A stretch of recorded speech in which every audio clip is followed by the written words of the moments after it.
Hi friends, ಎಲ್ಲರಿಗೂ ನಮಸ್ಕಾರ. Alva's kitchen and ಹೋಮ್ಗೆ ಸ್ವಾಗತ. ನಾನಿವತ್ತು ನವರಾತ್ರಿ ಅಥವಾ ಶಿವರಾತ್ರಿಗೆ ಉಪವಾಸ ಮಾಡುವವರು ತಿನ್ನುವಂಥ ಸಾಬುದಾನ ಕಿಚಡಿ ಅಥವಾ ಸಬ್ಬಕ್ಕಿ ಉಪ್ಪಿಟ್ಟು ಮಾಡ್ತಾ ಇದ್ದೇನೆ. ಇದು ಉಪವಾಸ ಮಾಡೋರಿಗೆ ಹೆಲ್ದಿ ಫುಡ್, ನ್ಯೂಟ್ರಿಷನ್ಸ್, ಪ್ರೋಟೀನ್ಸ್ ಎಲ್ಲ ಇದೆ. ಬನ್ನಿ ಹಾಗಾದರೆ ಈ ರೆಸಿಪಿ ಹೇಗೆ ಮಾಡೋದು ಅಂತ ನೋಡುವ.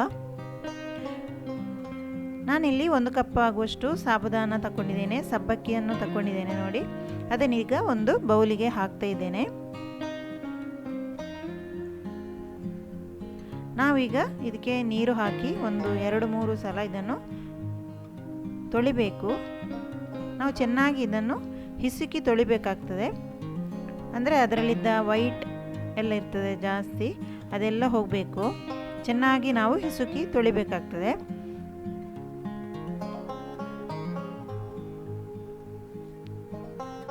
ನೀರಿನಲ್ಲಿ ಚೆನ್ನಾಗಿ ತೊಳೆದು ನಾವು 3-4 ಗಂಟೆ ಹಾಗೆ ಬಿಡಬೇಕು. ಚೆನ್ನಾಗಿ ನೆನೆಯಬೇಕು.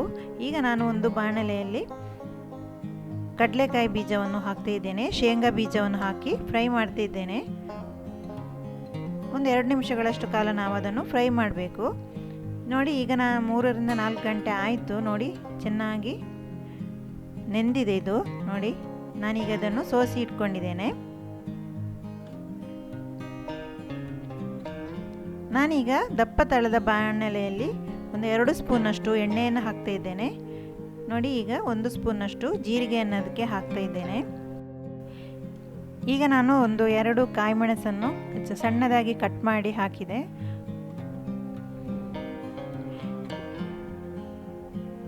ಈಗ ಒಂದು 1/4 ಸ್ಪೂನಷ್ಟು ಪೆಪ್ಪರ್ ಪೌಡರನ್ನು ಹಾಕಿದೆ, ಕಾಳು ಮೆಣಸಿನ ಹುಡಿಯನ್ನು ಹಾಕಿದೆ. ಮತ್ತು ಈಗ ಒಂದು ಟೊಮೆಟೊವನ್ನು ಕಟ್ ಮಾಡಿ ಹಾಕಿದೆ. ಈಗ ಇದನ್ನು ನಾವು ಚೆನ್ನಾಗಿ ಫ್ರೈ ಮಾಡಬೇಕು. ಟೊಮೆಟೊ ಸ್ವಲ್ಪ ಬೇಯಬೇಕು, ಹಾಗೆ ಚೆನ್ನಾಗಿ ನಾವು ಇದನ್ನು ಫ್ರೈ ಮಾಡಬೇಕು.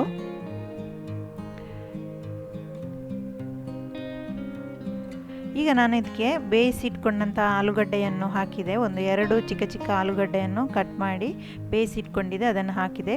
ಈಗ ನಾನು ಸೋಸಿ ಇಟ್ಕೊಂಡಂತಹ ಸಾಬುದಾನವನ್ನು ಸಹ ಹಾಕಿದೆ, ಸಬ್ಬಕ್ಕಿಯನ್ನು ಸಹ ಹಾಕಿ ಈಗ ಮಿಕ್ಸ್ ಮಾಡ್ತಾ ಇದ್ದೇನೆ. ನೋಡಿ, ಈಗ ನಾವು ಲೋ ಸಿಮ್ಮಲ್ಲಿ ನಾವು ಇದನ್ನು ಚೆನ್ನಾಗಿ ಬೇಯಿಸಬೇಕು. ಒಂದು 5 ನಿಮಿಷ ಬೇಯಿಸಿಕೊಂಡ್ರೆ ಸಾಕಾಗ್ತದೆ. ನೋಡಿ, ಈಗ ನಮ್ಮ ಸಬ್ಬಕ್ಕಿ ಬೆಂದಿದೆ ನೋಡಿ, ಟ್ರಾನ್ಸ್ಲೇಷನ್ ಆಗಿದೆ. ಈಗ ನಾನೀಗ ಸ್ವಲ್ಪ ಒಂದು 1/4 ಸ್ಪೂನಷ್ಟು ಉಪ್ಪನ್ನು ಹಾಕಿ ಮಿಕ್ಸ್ ಮಾಡ್ತಾ ಇದ್ದೇನೆ. ಈಗ ನಾನು ಇದಕ್ಕೆ ಶೇಂಗಾ ಬೀಜವನ್ನು ಹಾಕ್ತಾ ಇದ್ದೇನೆ. ಹುರಿದಿಟ್ಕೊಂಡಂತಹ ಶೇಂಗಾ ಬೀಜವನ್ನು ಹಾಕಿ ಮಿಕ್ಸ್ ಮಾಡ್ತಾ ಇದ್ದೇನೆ.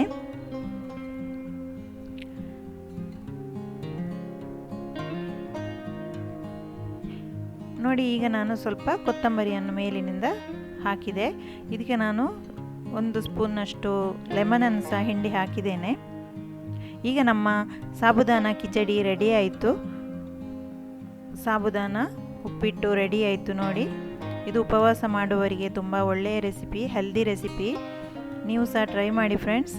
ಇವತ್ತು ನಾನು ಮಾಡಿದ ಈ ರೆಸಿಪಿ ನಿಮಗೆ ಇಷ್ಟವಾದರೆ ಪ್ಲೀಸ್ ಲೈಕ್ ಮಾಡಿ ಮತ್ತು ಕಮೆಂಟ್ ಮಾಡಿ ಮತ್ತು ಫ್ಯಾಮಿಲಿ ಫ್ರೆಂಡ್ಸಿಗೆ ನನ್ನ ಈ ವಿಡಿಯೋವನ್ನು ಶೇರ್ ಮಾಡಿ. Thank you for watching.